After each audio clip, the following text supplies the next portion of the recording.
a widow consumed by longing. While burning incense to pray for marriage, a ruffian broke into my chamber. I knocked him out with a vase. Upon closer look, well now, what a handsome fellow. I tied him up and hid him in my small courtyard, tormenting him every day. Later, he escaped. When we met again, I knelt on the ground, trembling as I said, This humble woman pays her respects to your highness the crown prince. Hello, everyone, welcome to my channel. Subscribe us to read wonderful stories every day. Now the story begins. I bring misfortune to husbands. I had already outlived 2 husbands. My first husband was a military officer who died in battle. We had a son together. My second husband was a scholar who later achieved 3rd place in the imperial examinations, but drowned accidentally while managing flood control. We also have a son. I still live in the general's mansion. My second husband was a penniless man, and when we married, we still lived in my first husband's estate. My first in-laws were open-minded. They didn't blame me for bringing misfortune upon their only son's death, but instead thanked me for giving birth to his posthumous child. Later, they treated me as their own daughter. My scholar husband, who ranked 3rd in the imperial examinations, was even introduced to me by my father-in-law. In our dynasty, it's quite common for widows to remarry. Even our ancestors had issued decrees prohibiting the enforcement of widow chastity, because my scholar husband was a penniless man, and I couldn't bear to part with my eldest son Golden Egg. Our children and I lived in the general's mansion. My in-laws also wished for us to stay. This way, the household would be livelier with more people. Old age loves liveliness. I had good relationships with both of my husbands. We were always deeply attached to each other, sharing weal and woe. They were both very considerate, and I grew from a naive young girl into a woman of unique charm. Losing a general husband was already a heavy blow to me. Then my scholar husband passed away too. This forced me to abandon any thoughts of remarrying. Even if I dared to marry again, no one would dare to take me. Moreover, I have 2 sons, Golden Egg and Wooden Egg. Wooden Egg was born to me and my scholar husband. Now Golden Egg is 3 years old, and Wooden Egg is 1 year old. As for me, though blessed with beauty, I am left alone in an empty room, utterly desolate. Had I never known the pleasures between a man and a woman, it might have been bearable. Yet both my former husbands opened the gates to new worlds for me. My body was awakened, and my soul came to savor the delights of that intimacy. Now, suddenly, I'm left with abstinence. I'm really, truly, unbearably thirsty for love. So I decided to pray to the gods, hoping to meet a man who could bring me happiness again. My body is like a flower without the nourishment of passion. I feel half withered already. The other half lives for my children. As a mother's duty demands, I went to Fahua Temple to burn incense and will stay for 3 days. The 2 children get along well and are being taken care of by their grandparents. I knelt all morning with just 2 wishes, one for my family's good health, the second is to grant me a happy marriage. I slept all afternoon. At night, the Buddha manifested his divine presence. After finishing my bedtime routine, I admired my reflection in the mirror for a while before turning off the lights and going to sleep. As I slept, even in this sacred Buddhist sanctuary, I found myself burning with desire. The body has its own sensations, beyond my control. Recalling the intimate moments and passionate unions with my 2 husbands in bed only made sleep more elusive. All I could do was clutch the quilt tighter for some relief. Alas! Who understands the loneliness of a young woman in her springtime? It was the middle of the night. I heard someone prying open my window. I was terrified. I didn't dare scream. What if the intruder killed me before anyone could come to help? I quietly got up and picked up a vase from the wooden shelf. I stealthily hid behind the curtain. When the person approached, I swung the vase down and knocked them out cold. Not daring to be careless, I immediately used my belt to tie their hands and feet together. I then went to light the candle, and then I froze. This intruder, though dressed in black night clothes, had an exceptionally handsome face beneath his mask. I took a moment to assess his physique, tall and slender, with long limbs. His fingers were long and pale. I gave his stomach a pat. He had abs. What a broad-shouldered, narrow-waisted handsome man. I glanced at his lower half again. Couldn't see anything. I think I must be out of my mind. I reached out and gave it a feel. It's incredibly magnificent. I swallowed hard. I can feel myself getting a bit tingly and wet down there. Just then, a maid's voice called from outside. "Madam, what's wrong? Are you all right?" The villain also seemed to be waking up. I quickly covered the thug's mouth and stuffed a piece of cloth into it. I said, "I'm fine. Go back to sleep." The maid left. The thug and I locked eyes. He had a pair of handsome, narrow phoenix eyes. If I hadn't been so lust-addled, I should have noticed the noble air about this young master. But I was lust-addled. All I could do was admire his striking good looks. My first two husbands, one was exceptionally heroic, with a body full of sinewy muscles, strong and powerful. He could often carry me around the house with just one arm. Sometimes, for the thrill of it, we would venture into secluded wilderness. The other was a frail scholar, gentle as jade. Though he couldn't lift me with one arm for such activities, he was incredibly tender and patient.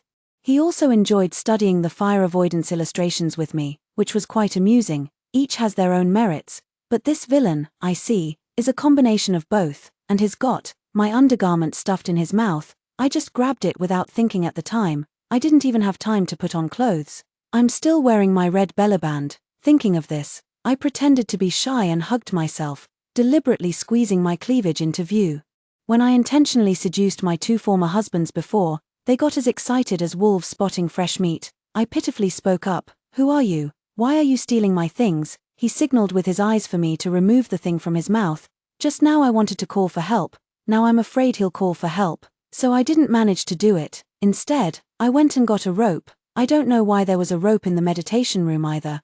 I used the rope to tie him up even more securely. My general husband taught me this. It was one of our little bedroom games back then. It could restrain someone while making it impossible for them to break free. Under his incredulous and bewildered gaze, I lifted his upper body and dragged him onto the bed. During this time, I didn't hide my chest from him. He was already blushing furiously. I hurried to lock the doors and windows again. Then I let down the bed curtains. I touched his face and said earnestly, "I don't have much here, just myself." I bit my lip shyly. "If you want to steal, you can only steal me." I gently loosened half of my undergarment, then began removing his clothes. He struggled, but couldn't break free. I explained to him, "Look, you little thief, how could you steal from a weak woman like me? Shouldn't you give me some compensation?" I said sorrowfully, "I've lost two husbands. And it's been so long since anyone brought me joy." He whimpered twice, gesturing for me to let him go. I let go of it, then I undressed him. Afterwards, he fell apart in my hands, his face flushed crimson, his eyes seemed intent on killing me. Then they grew distant again. I was straddling him, like riding a magnificent, wild, and noble horse, galloping across the grasslands. We were both drenched in sweat. My hair clung to my skin. It had been so long since I'd felt this thoroughly spent. He was no different, even if we looked utterly disheveled, but this way, he becomes even more beautiful. It makes me want to torment him again. This night, when I'm tired, I rest in his embrace. What a broad and magnificent chest. I regained some strength and stood up once more. He truly is a magnificent man. We made love together 7 times. I affectionately call him Shichiro. In the end, we all fell sound asleep. I will stay at Hokiji Temple for 3 days. I plan to hide him in the meditation room. Early the next morning, I was startled awake by a knock at the door. The maid called from outside, "Madam, there are bandits in the temple. The abbot and his disciples are searching everywhere, and they need to check your meditation room too." I uttered an "oh" to acknowledge the message. Turning my head, I locked eyes with Shichijiro. I asked, "Are they looking for you?" I had already tormented him into a state of complete indifference. When he ignored me, I started drawing circles on his firm, muscular chest. "Should I hand you over then?" His breathing hitched. I coquettishly said, "How could I bear to? I was just teasing you." I cleaned up the room, then hid him under my quilt again. Weakly, I told the maid, "I'm ill. You may invite the master in to search." The monks didn't dare to come in, so they left. The title of general's wife still carries some weight. For the next 2 days, I had my vegetarian meals in the meditation room. Shichiro was utterly humiliated and furious. But he didn't dare to shout out loud either. I didn't stuff my undergarments in his mouth anymore, just tied him up. Sometimes I still did. We lived our days together without a shred of shame. I believe this is the Buddha's divine manifestation. It must have known I've been abstinent for too long. So it sent me a handsome man, and this handsome man is so capable, so competent. I'm truly satisfied. Committing such lewd acts in the pure sanctuary of Buddhism brings an extraordinary thrill, making it exceptionally exciting. The matter of Shichiro was eventually discovered by my personal maid, Zhuang Zhuang. Zhuang Zhuang advised me to exercise restraint and not ruin my reputation. Of course I knew. I certainly don't want to be known as a wanton woman. My son still needs to find a wife someday. To the outside world, I maintain the image of a tragic widow, though husbandless. I'm virtuous, though beautiful. I know my place. Zhuang Zhuang and I had a thorough discussion. On the night before we left, Zhuang Zhuang carried Shichiro away on her back. Zhuang was a martial skilled maid personally selected for me by the general's husband. She was incredibly strong and highly skilled in martial arts. Her only flaw was sleeping too soundly, otherwise I wouldn't have succeeded that night. We hid Shichiro in one of my small courtyards. The courtyard wasn't far from the general's residence, just 2 incense sticks worth of time by carriage. I specially had an iron chain forged for Shichiro. I fed him a muscle-relaxing powder that temporarily nullified his martial arts skills and physical strength. I wrapped the chains with cotton cloth against my body, allowing him to move freely around the house. He truly couldn't take it anymore. When I first went over, he stood coldly in the courtyard. The icy rain beat down on him. He looked at me coldly, then he said coldly, "I am the crown prince of this dynasty, release me. And I will let bygones be bygones." I froze, then I dismissed the servants. Taking his hand, I said, "Such an important matter, why didn't you say so earlier?" Seeing that I believed him, he let out a sigh of relief and followed me into the house, saying, "This matter is highly confidential. We can't risk alerting the enemy, which is why I couldn't tell you." I nodded, and as the pleasant clinking of his ankle chain echoed, I closed the door behind us. I chuckled mischievously. "You, a prince? If you're the prince, then I must be the princess. Come on, my dear husband, it's time to pay the royal tribute." With that, I pounced on him, knocking him onto the bed, and skillfully straddled him. Reaching to undo his clothes, he angrily retorted, "You don't believe me? Or do you dare to blaspheme even the crown prince?" I scoffed. "The crown prince would stoop to theft. Could you at least come up with a decent lie before trying to fool me?" I began to chuckle darkly again. "Go on, scream. Scream all you want, no one's coming to save you." After eating and drinking my fill, and indulging in daytime debauchery to my heart's content, I took a rest before getting up to dress. Golden Egg started school this year, and as a doting mother, I go to pick him up every day. I may enjoy my leisure, but Golden Egg and Wooden Egg are what matter most to me. Shichiro had already lost all interest in life. Staring at the ceiling, he said, "You'll regret this." I kissed him gently and said softly, "All right, in matters like this, you're not at a disadvantage. Go ask around who would think you've been wronged. Wait for me obediently, and I'll come see you." He turned his gaze to me. "You're keeping me on the side. Does your husband know?" I usually wore my hair in a married woman's bun. I sighed. "My husband is gone. Otherwise, this wouldn't have fallen to your advantage." And so it went for more than 10 days. I could feel my complexion improving. Being well nourished does make a difference, and the thrill of keeping a mistress is simply exhilarating, an unparalleled thrill.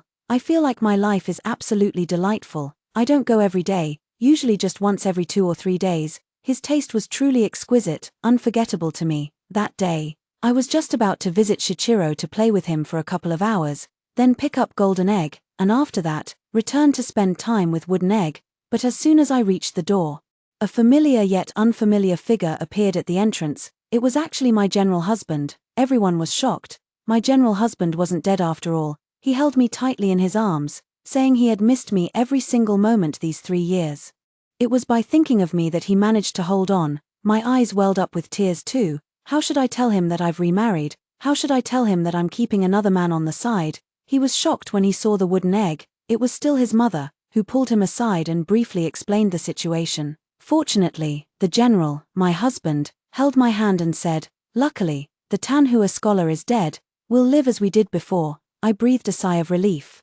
He then picked up the Golden Egg, kissed it several times, and laughed heartily, saying, "Son, your father is back." The Golden Egg looked very much like her general husband. The Wooden Egg looked very much like her scholar husband. The Golden Egg was delighted. She ran around cheering. He kept running while shouting, "Dad, Dad, Dad." He had also called the imperial scholar husband Dad before. Muden looked very confused beside them.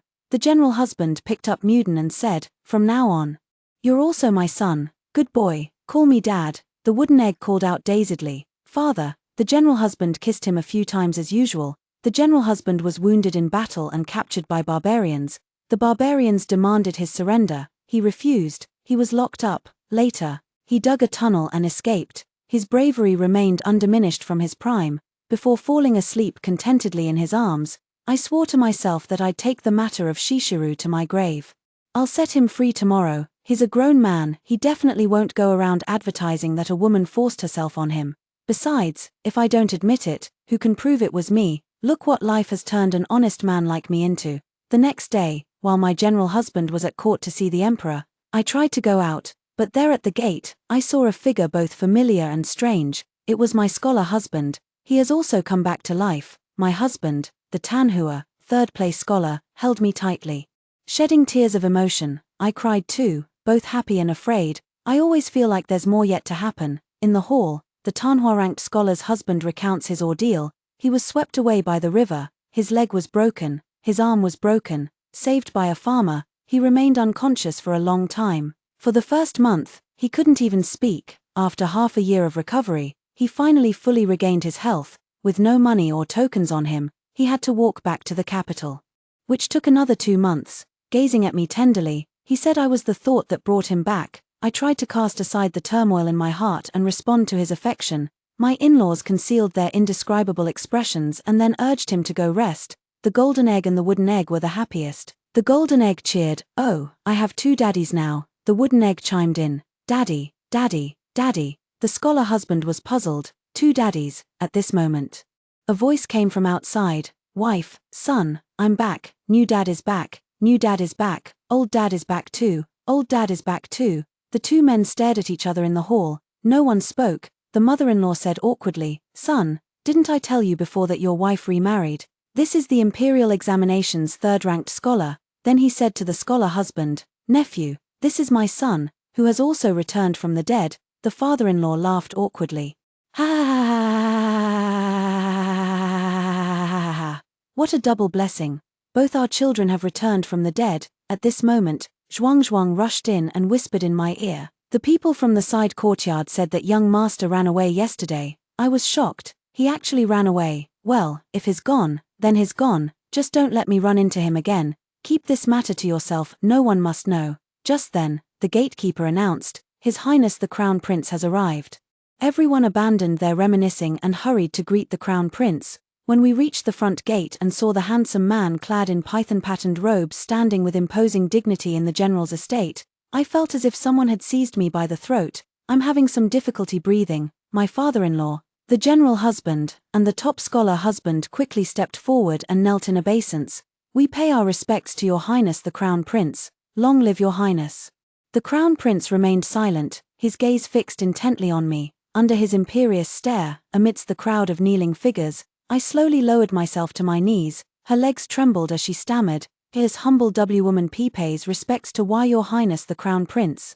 A cold laugh came from above. "Now you believe I am the Crown Prince." The eunuch immediately introduced, "Your Highness, this is your servant's daughter-in-law." Her general husband spoke up, "Your Highness, has my wife offended you in any way? She is but a timid inner-chamber woman, as fearful as a mouse. I beg your Highness not to take offense at her behavior." The Crown Prince said coldly, "When I last saw Madam, she claimed to be a widow. Now she has 2 husbands." My mother-in-law quickly interjected, "Your Highness may not know, but my son returned from the dead the day before yesterday, and my nephew came back to life yesterday. We only just found out ourselves. What's the matter?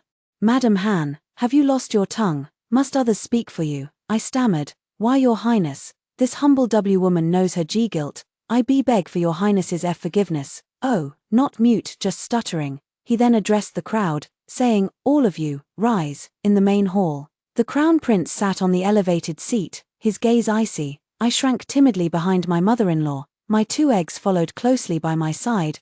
The Crown Prince's gaze swept over me, then over my 2 husbands, and finally lingered on my 2 eggs. "I wonder how your esteemed household will adjudicate this case. Surely one mistress cannot have 2 husbands." My father-in-law wiped his sweat, offered an awkward smile, opened his mouth, yet no words came forth. The general husband stepped forward. "In terms of who came first, Yang is my lawfully wedded wife. Now that I've returned, she naturally should reconcile with me. As for the 2 children, no matter whose they are, I will raise them."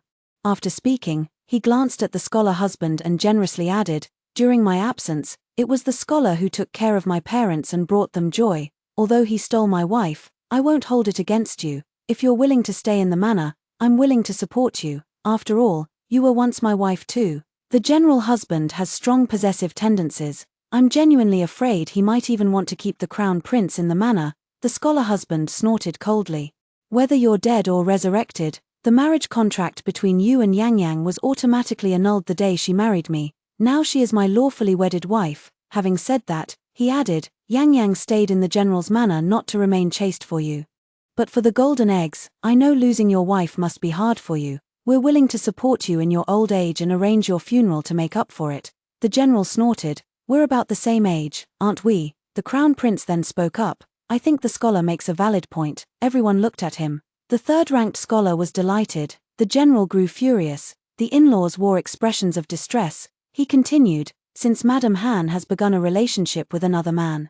Her previous marriage naturally comes to an end. He looked at me and asked, don't you agree? The general immediately grasped my hand and said, Yang Yang, have you forgotten our solemn vows of love? The Tanhua scholar rushed forward anxiously, seizing my other hand. Yang Yang, don't forget our bond stronger than gold. I've only been gone for less than a year. I watched them, torn between two choices. The crown prince's gaze fell upon my two hands being held, his eyes growing even colder.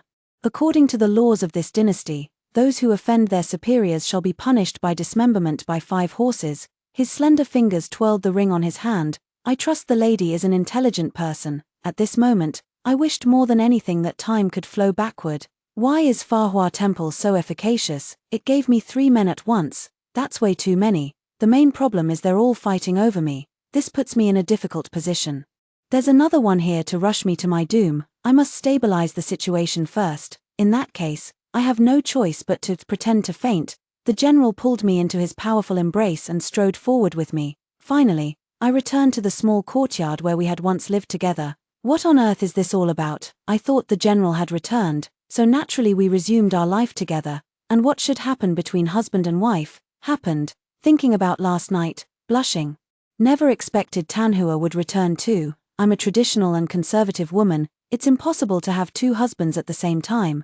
But if they're willing, could I have them take turns night by night? After all, I'm really quite desperate. Would such good fortune ever come my way? The house was empty. The doctor said I'd suffered too much shock and needed quiet. I really did need some quiet. I still had 2 sons. If I had to choose one person, one of my sons might have to be separated from me.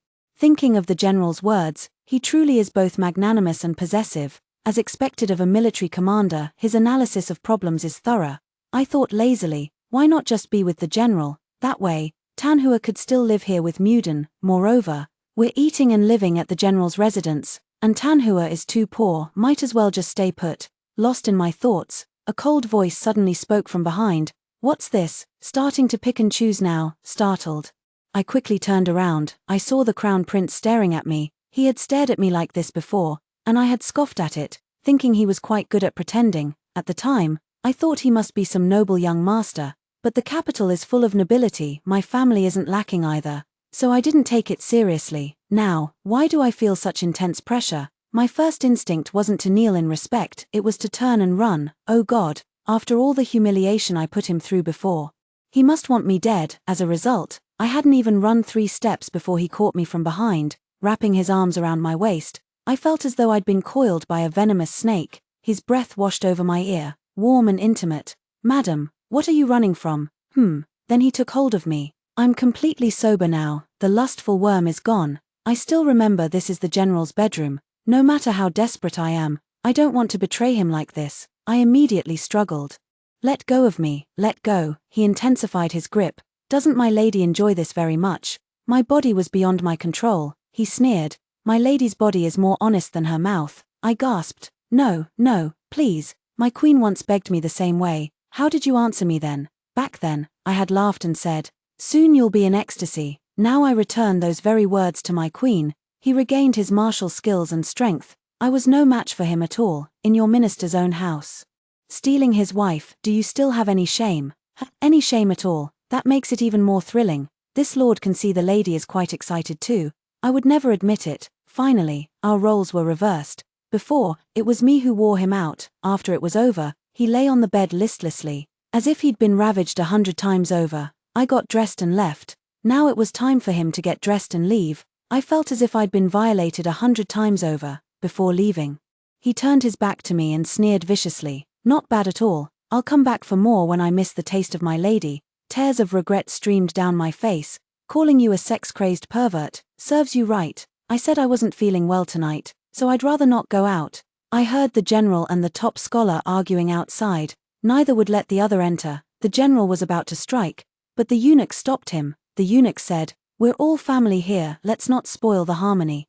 The general retorted, "I treated him as family, but he tried to steal what's mine. Tanhua, Yang Yang is mine. Let's see if she chooses you or me. Ask her when she's better. Don't come crying to me then." They didn't cry, but I started crying first. Running away solves nothing, it only invites more problems.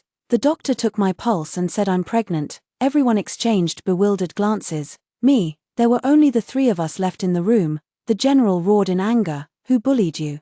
Tell me, and I'll kill him." The top scholar was even more furious. "Yang Yang, don't be afraid, tell me who it was, I'll definitely avenge you." I whispered guiltily, "No one bullied me, I'm sorry." "Is he the crown prince? I knew something was off about him when he came yesterday," said Tanhua.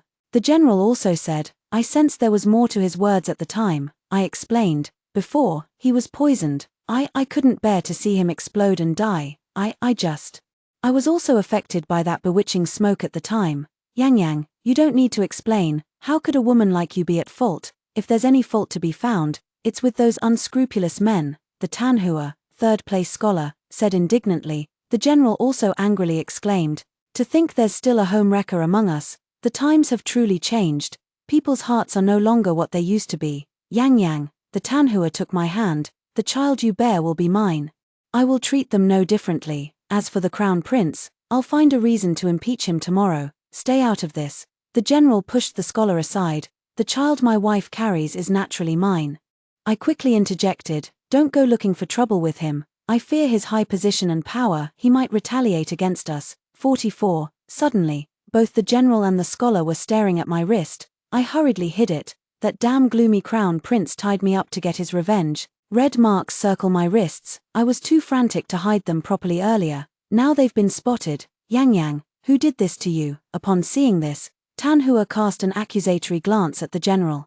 The general immediately responded, "How could I bear to leave such severe marks on her?" The two suddenly turned and strode out the door. I had no time to say anything. The general also took his great saber with him. Tanhua picked up a sword to bring along as well. I sat in the room with a heavy heart. Golden Egg and Wooden Egg kept me company. In their innocence, Wooden Egg asked, "Mother, is it true that scholar father said he would take us to live elsewhere?" Golden Egg replied, "Of course it's not true. General father said we're staying in the general's residence." Wooden Egg let out a sound of acknowledgement, took a bite of cake, and said, "Two dads, hehe." Golden Egg, "That's great. No one can say I don't have a dad anymore. I have two." Looking at them, I decided I couldn't go on like this. Or everyone would be on edge. It's not fair to them either. In the end, it was fate playing tricks on us. I mustered up the courage to confront them and discuss what we should do next. But then the general and the scholar returned, battered and bruised. They said to me, "We need to talk tonight." I quickly nodded, not daring to ask why it had to be at night. When night fell, I finally understood why. Because the crown prince had jumped in through the window again, and he was also bruised and battered. We sat facing each other across the low table. The crown prince sneered.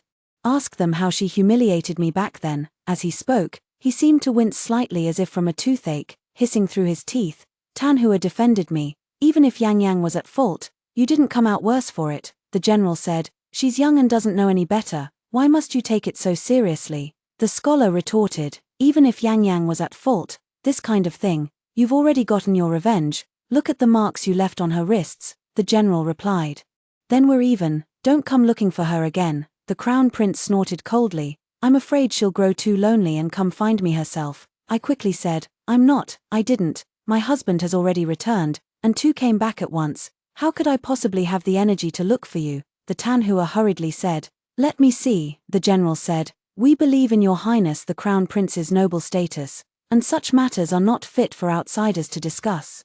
To make amends to Yang Yang, the Tanhua and I are willing to serve your highness from now on." The crown prince was silent for a long moment before asking me, "What do you think?" I'm almost in tears. "Your highness, I was blind not to recognize Mount Tai before.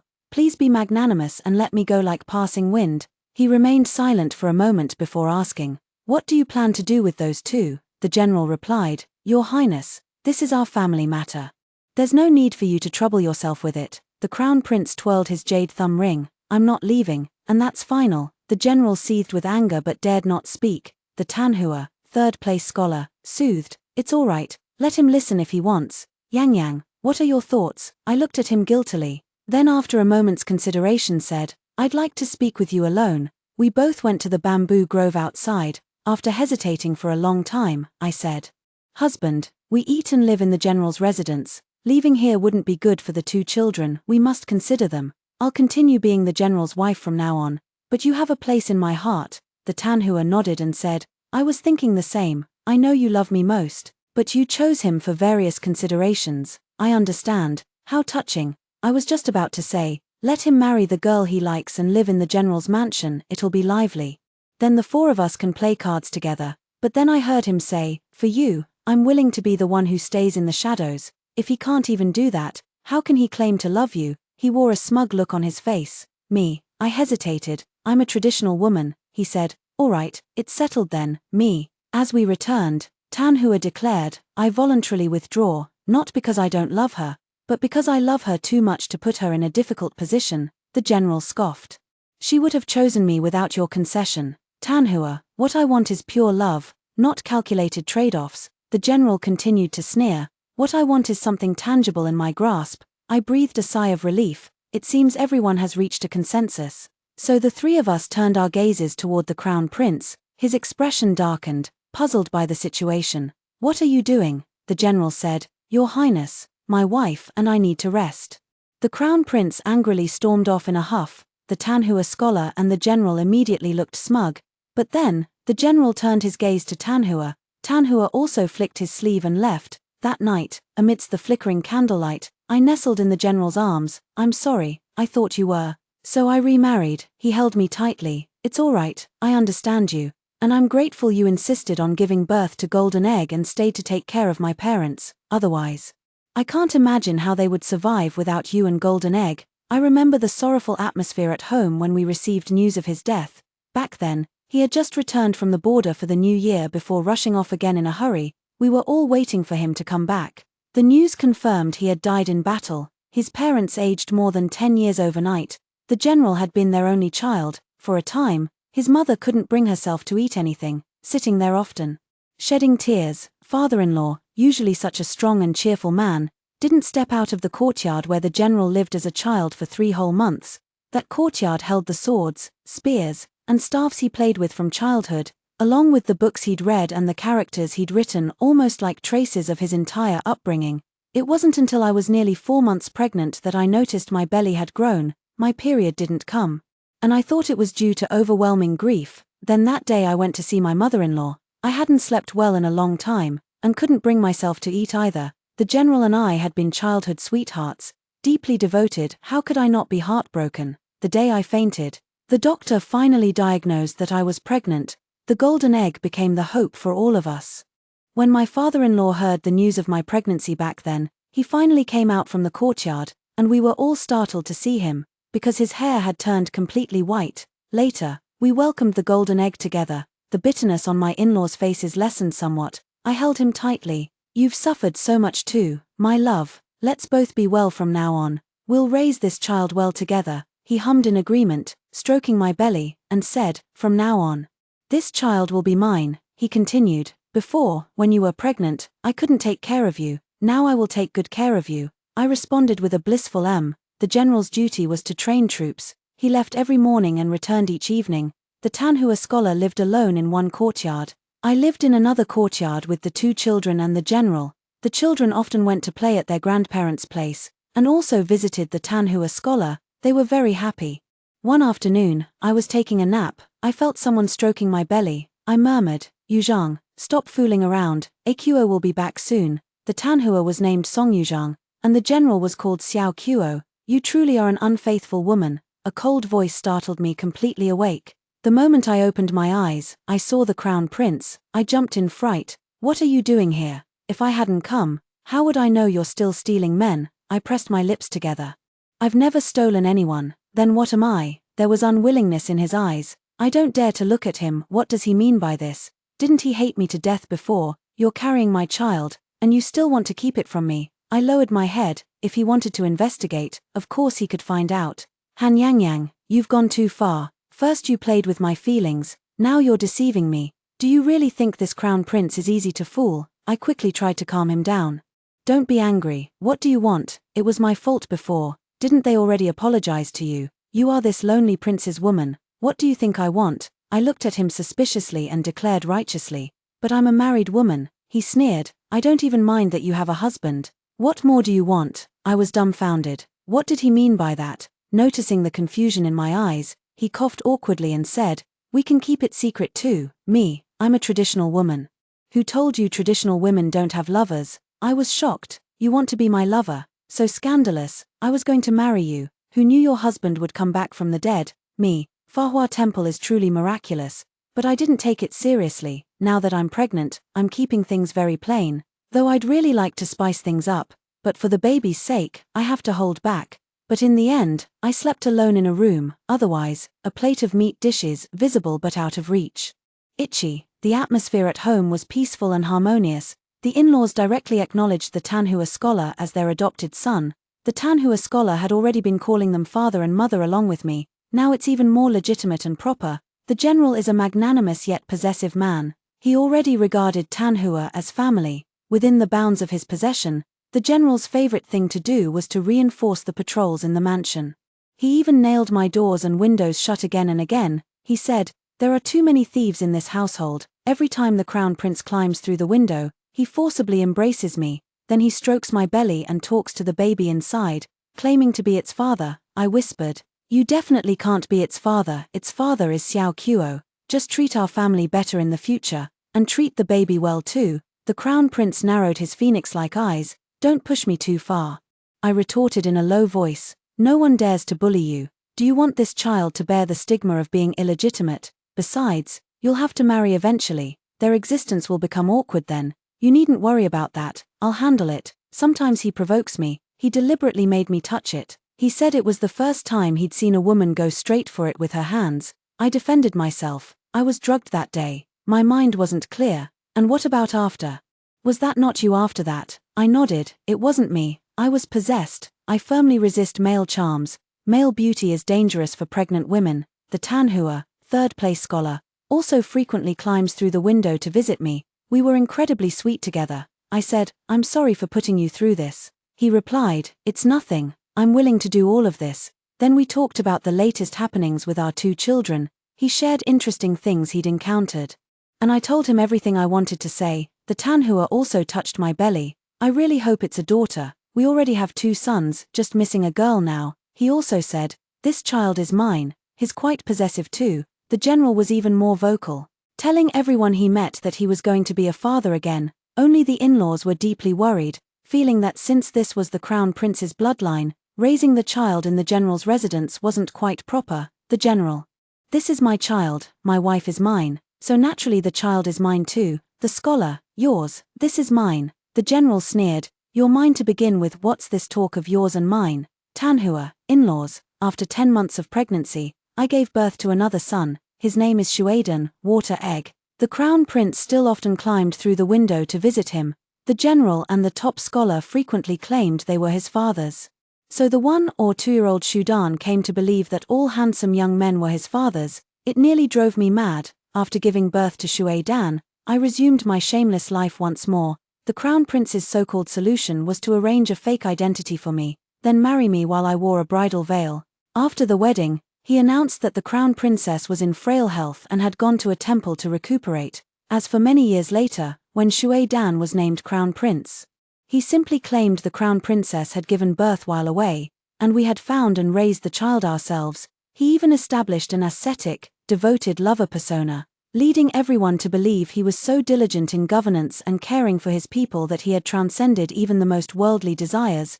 Who could have guessed he was actually a 7 times a night man? With each time being different, the general is formidable, the scholar is gentle. With a subtle charm that blends seamlessly with green tea, the crown prince is a sinister ghost of a man, lurking in the shadows, luring souls, comparable to a male demon that drains one's essence. Each has their own merits. As the saying goes, Fahua Temple is truly miraculous.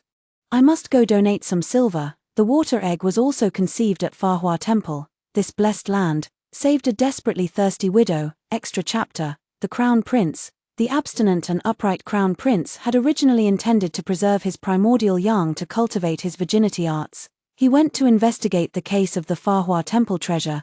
The abbot had secretly hoarded the Fahua temple treasure, which could rival half the national treasury, as a result.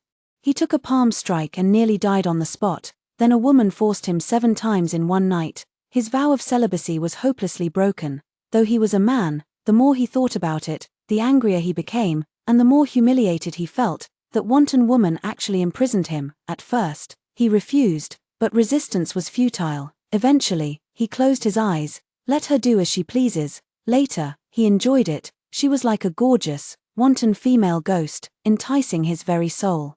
This must be what they call souls entwined through passion. She truly was an enchantress. During their passionate union atop Mount Wu, she stole away his very soul. He became addicted to their amorous affairs. He viciously thought about capturing her and bringing her back to the Eastern Palace, locking her up too, to make her his tool for venting desires. But he merely thought about it. He went to the general's residence, not even knowing what he intended to do, but he knew he must make her see that he was truly the crown prince. He could have her executed, watching the 3 of them arrange their seats, while he remained merely an outsider to be dismissed. Why did it feel so utterly wrong?